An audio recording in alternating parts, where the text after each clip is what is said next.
So when we last spoke, we'd just been leaving Chile, just arrived to Argentina.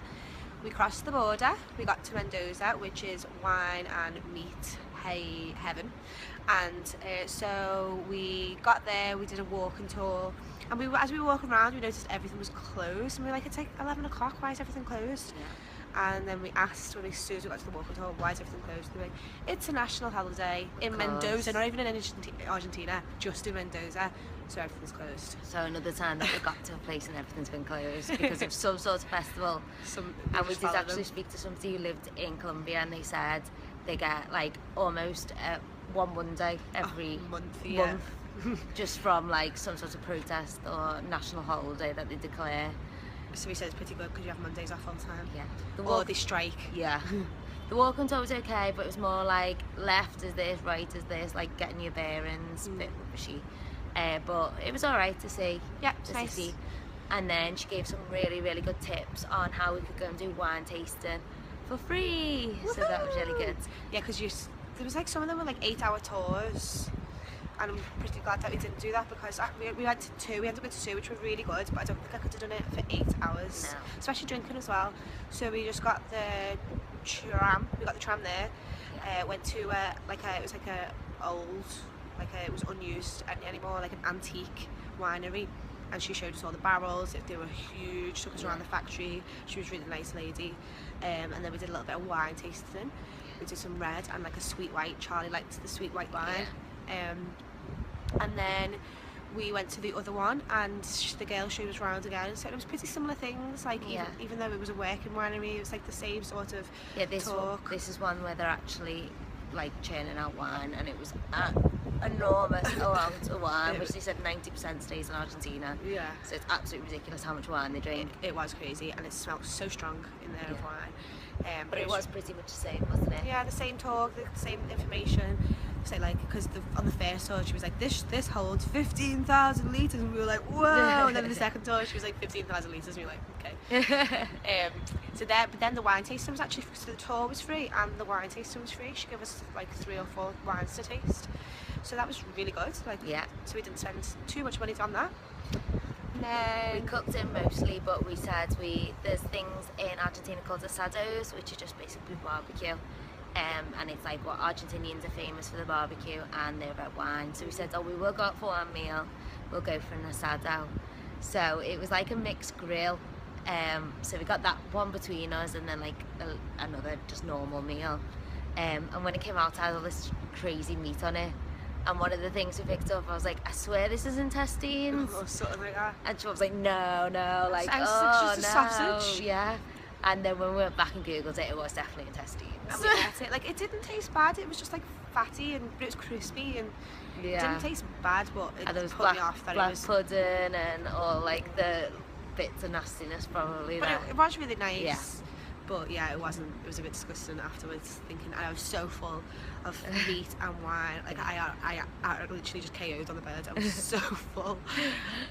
And then we were planning to come to Buenos Aires because we had a bit of a chilled out time in Mendoza. So we got a flight, which was really nice. We actually felt so quick. It was amazing. So we got to Buenos Aires, and there is so much to do, and we were only going to stay here really over the weekend. So as soon as we got here, we went on an afternoon walking tour, and that was really interesting, wasn't it? Like tell us about the politics. Yeah, telling us how about the immigrants in Argentina, and how like the Spanish colonial times and all sorts of things. But it was really good, and it's a beautiful city. It's huge, and we like cities. We're city girls, and it is really nice. The streets are super wide, like 12 lanes wide. Yeah. And, it takes you like three ways to get across, because the lights, like for the green man, the lights go off, so you have to wait just across the whole road. There's loads of shows going on here. So we'd had a recommendation when we were in Mendoza to go to this show called Fuerza Bruta, and she said, just don't Google it, just go. So on the Friday we got here, we went and got tickets from our hostel for the show, and we had no idea, but we knew there was a Hard Rock near, so obviously we went to Hard Rock. So then Siobhan can see the furthest south Hard Rock in their family now. And then we went into the show, not knowing what to expect at all. We have got some videos of it, but it was like this crazy sort of Cirque du Soleil, amateur dramatic, acrobat-y type thing. Well, the whole time you were just looking. It was a standing show, so they they'll put like a stage in the middle at some point, so you all had to move around, and then they put like stuff around the side, so you all had to move different ways. But you were just looking the whole time, just like, what the hell is this? Like, it wasn't. It's really hard to explain. At one point there was like a clear trampoline thing at the top, and then they put water all over it, so then they were like sliding through the water and doing different shapes and doing some other weird stuff. And then it started lowering so far that like you could touch the stage, and then they just start like jumping, like banging with their hands on top of you, and there was all sorts of rain, and it was weird. It really was. And then at the end it actually did it finished, and everyone was clapping, you know, all that sort of stuff, and then it did just start raining from the ceiling, and people were just jumping in. Me and Charlie were like, I'm getting my hair wet. Just done it. It was crazy. And then it turned into like a club afterwards, so we stayed for a little bit, but it was just all a bit, we hadn't really expected it. We weren't really dressed for a proper night out, really. It was like a proper rave. So we were just like stayed for about an hour, and then we went from there, came back to the hostel, had some wine and stuff here. And then the next day we booked to go on another walking tour, because there's two here. And that one was a bit more about like how it was founded, Argentina, and they talk a little bit about the Falklands. We mentioned Thatcher, which we nearly booed at. Yeah, we were supposed to go. And so that was again really interesting, considering it was our second one. Yeah. We still did enjoy it and learned quite a bit as well. Yeah, it was really good. And that night we were going to go to another show, but this time it was Siobhan's favourite. It was Argentine tango, and I love it so much. It was an hour and a half at least of full classical Argentine tango and singing, and the orchestra were in front of you on the stage, like facing you at the top, so you could see them, and they were really talented. It was super good, and when you walked in you felt like transported back to the 40s. It was really like classy. Like, I mean, we were in trainers and I didn't want to be wearing trainers. Yeah, it was like an old school theatre. It was really nice. And that show was, my mum would have loved it. Look, I kept on thinking that my mum's going to love this. Yeah. And then we had a couple of drinks afterwards in the hostel. We went to, because there's like a sister hostel, so we went to the sister hostel there, met up with people there, and that was good. They had like a live band on, but it was like just going around getting people to sing and stuff into the microphones, so that was fun.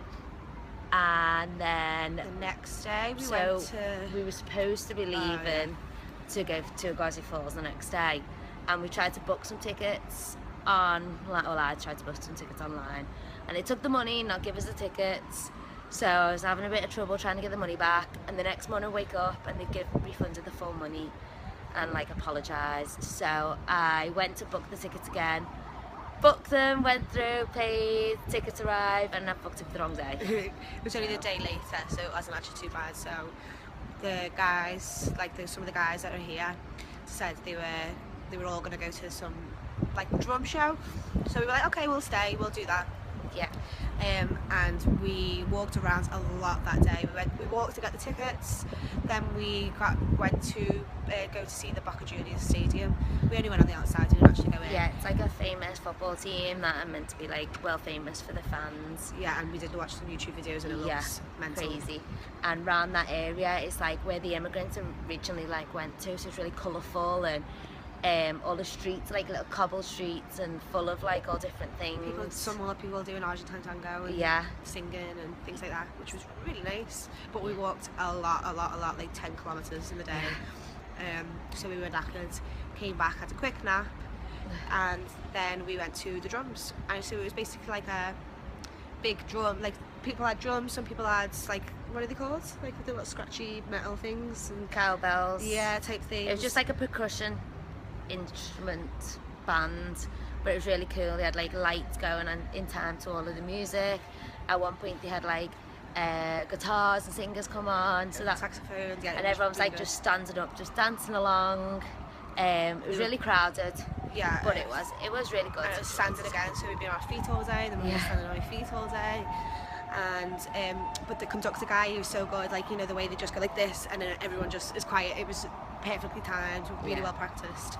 Definitely would like to see that again. And then we went for a steak, then went for some drinks, and then sort of an early-ish night for here. Here they didn't go out till 2 in the morning, and we're just too it's too old for that. And I'm done. I'm gonna go to bed. So we go to bed at like 2 and everyone's just about going up to clubs. So last night woke up today, check out for the second time, and we are going to go and catch a bus soon to get to Gwazi Falls. It's actually been, you can probably see it's cold and grey and rainy here, but for the rest of our trip it's going to be at least 20 degrees, so no more jumpers. We can get some tan before we leave. So we'll update you once we've seen Gwazi Falls, seen what it's all about. Hopefully no more booking things that aren't the right days or anything. Probably. But love you all loads. Speak to you soon.